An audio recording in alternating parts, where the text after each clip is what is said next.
Municipal इंतजामिया जी नाअहली सबब शहर में वाटर सप्लाई जो निज़ाम तकरीबन नाकाम थी चुको है। इत्तेफाक सां जेको पानी कॾहिं कॾहिं फराहम कयो वञे थो उहो बि घटनि आलूद ऐं बदबूदार पाइप सड़ी विया आहिनि, उहे नाली में पिया आहिनि त लाज़मी आहे गंदो पाणी ईंदो।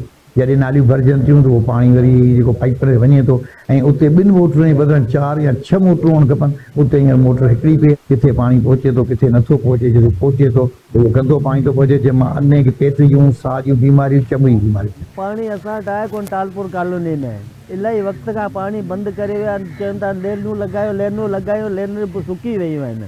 ठुप पाणी अचे कोन थो। असीं 30 40 रुपया रोज़ दॿा घुरायासीं। रोज़ी कमाइण वारा असां पाणी में पैसा ॾेई छॾियो, अटो ई कोन था वठी सघूं। पाणी असांखे पाणी ॾियो, पीअण ॾियो। असांजी गुज़ारिश इहा आहे त महिरबानी करे पाणी असांखे सुठो ॾिनो वञे। ॾाढो पाणी गटर जी लेनूं इहे सभु गॾियूं पियूं आहिनि। वॾे नंढा थियण त पाणी भरे अचंदा आहिनि। लाइन में पाणी एतिरो अचे ई कोन थो आहे।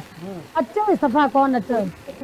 ही सफ़ा ख़राब पाणी है। पीअण लाइ सुठो पाणी सही हुजनि तो सही आहे। पाणी असीं सॼी जमा पाणी भरे पूरा थी विया आहिनि। असांखे जेको आहे सो पाणी जी का बि सहूलियत मैसर करे कोन ॾिनी आहे।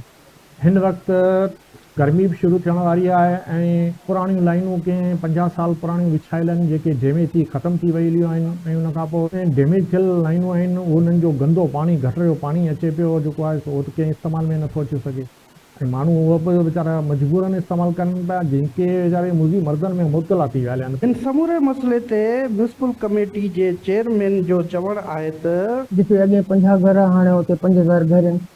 नीड वधी आहे, कैपेसिटी उहा ई आहे। असां वटि वाटर सप्लाई आहे तक़रीबन 40 साल पुराणी। उन खां पोइ उन ते को वर्किंग कोन थी आहे।